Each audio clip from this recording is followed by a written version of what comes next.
Assalamualaikum warahmatullahi wabarakatuh. Selamat bertemu kembali para mahasiswa dalam mata kuliah Mikrobiologi Industri. Kali ini kita akan masuk ke sesi ke-6, yaitu pemanfaatan kamir dan kapang dalam industri. Tujuan perkuliahan kita kali ini adalah kalian dapat mengetahui jenis kamir dan kapang yang digunakan dalam industri, dapat menjelaskan jenis produk yang dihasilkan dari kamir dan kapang, baik pangan maupun non-pangan. Juga kalian dapat memahami teknik fermentasi yang digunakan dalam industri menggunakan kamir dan kapang. Jadi seperti kita ketahui bahwa kamir dan kapang itu adalah termasuk golongan eukariotik, di mana keduanya bisa digunakan dalam industri. Ya, apa saja produk yang dihasilkan nanti kita lihat. Jadi kita masuk terlebih dahulu pada perbedaan antara kamir dan kapang. Mungkin kalian bisa melihat atau membaca kembali perkuliahan mikrobiologi dasar ya tentang mikologi atau tentang fungi. Di dalam fungi tersebut ada penggolongan antara kamir dan kapang. Jadi secara umum kamir bisa disebut dengan yeast, sedangkan kapang bisa disebut dengan mold. Ya, perbedaannya adalah kalau kamir itu mikroorganisme bersel tunggal atau uniseluler, sedangkan kapang itu adalah organisme multiseluler.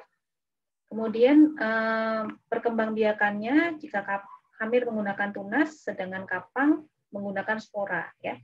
Dan kamir ini biasanya tidak berflagela dan tidak berfilamen. Kamir merupakan mikroorganisme yang paling tua digunakan dalam industri pangan, ya. Karena dalam sejarah kita mengenal adanya industri alkohol, kemudian roti ya sejak tahun 5000 sebelum Masehi. Dan sekarang kita mengenal salah satu kamir yang sering dipakai adalah Saccharomyces cerevisiae. Ini disebut dengan baker's yeast. Ya. Biasanya kita pakai untuk bahan pembuatan roti. Kemudian secara ukuran kamir itu lebih besar dibandingkan bakteri, dinding selnya lebih kuat dibandingkan dengan protozoa. Kemudian pemecahan bahan komponen kimia yeast atau kamir itu lebih efektif dan hasilnya juga lebih banyak dibandingkan dengan kapang. Nah, kelompok kamir atau yeast itu bisa dibedakan menjadi dua, yaitu kelompok yeast sejati atau true yeast. Ciri yang paling utama adalah dia memiliki spora. Yang paling kita kenal dalam kelompok ini adalah Saccharomyces cerevisiae untuk pembuatan roti, minuman beralkohol, atau produksi gliserol. Sedangkan kelompok yang kedua atau kelompok yeast yang liar atau wild yeast ini dia tidak memiliki spora.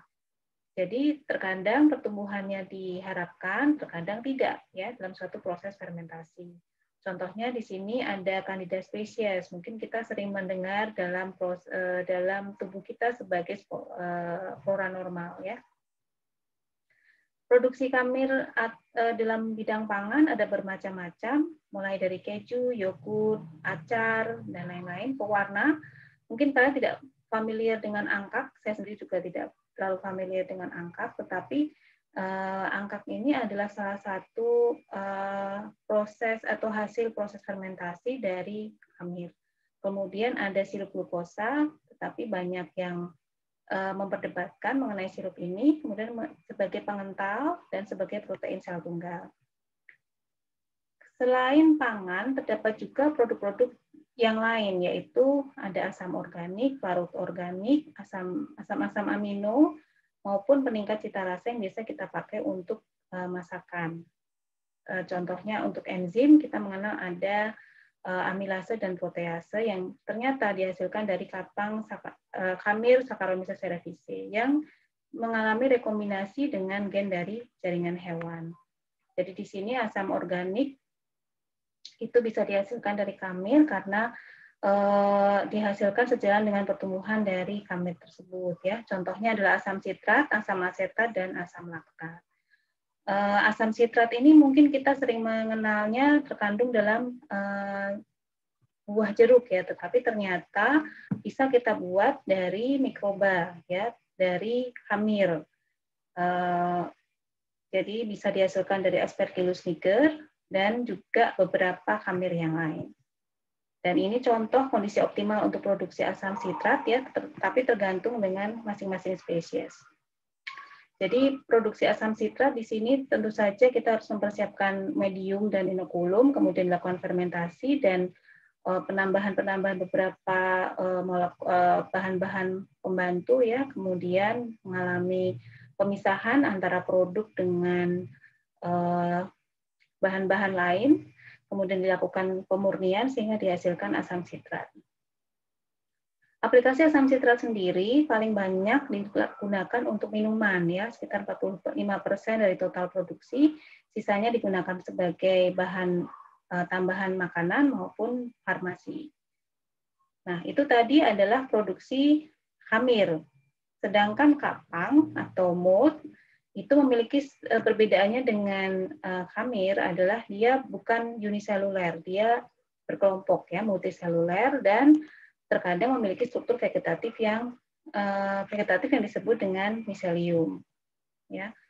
Karakteristik fisiologi kapang tergantung dari kandungan air, kemudian suhu, dia memiliki kebutuhan akan oksigen, derajat keasaman tertentu, nutrisi yang spesifik, dan memiliki juga senyawa penghambat.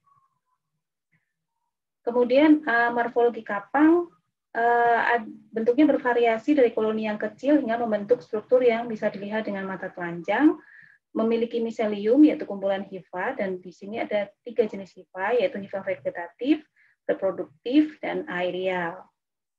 Ya, jadi kalau yang reproduktif dan aerial itu ada di atas medium, sedangkan yang di bawah medium yang berfungsi untuk menyerap nutrisi dinamakan dengan hifa vegetatif.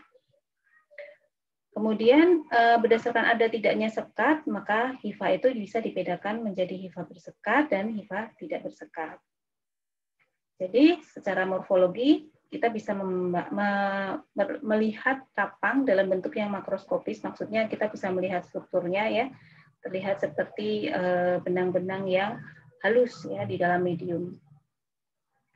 Dan ini contoh beberapa produk yang dihasilkan dari kapang dan beberapa spesiesnya dan bahan dasarnya.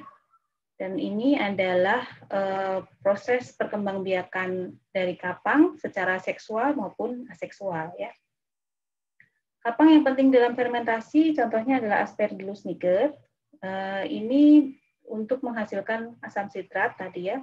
Tapi jamur ini juga bisa mengontaminasi makanan, misalkan roti tawar yang kita biarkan sampai beberapa hari ya di luar batas expirednya ya. Itu bisa tumbuh jamur namanya Aspergillus niger. Kemudian Rhizopus oryzae ini kalian sudah sangat familiar untuk makanan sehari-hari berupa tempe, dan ini menjadi tempe menghasilkan suatu produk yang sangat bernutrisi tinggi bagi kita. Neurospora cytophila, nah misalkan kalian pernah memakan oncom, nah ini adalah jamur yang tumbuh di tempe tersebut, ya, di oncom tersebut. Kemudian ada Monascus purpureus, ini digunakan sebagai bahan angkap, ya, tetapi kita tidak terlalu familiar atau tidak sering menggunakan ini dalam konsumsi kita sehari-hari. Penicillium ini adalah salah satu kapang yang sangat terkenal karena kemampuannya dalam menghasilkan antibiotik yang kita sebut dengan penicillin. Demikian perkuliahan kita kali ini. Wassalamualaikum warahmatullahi wabarakatuh.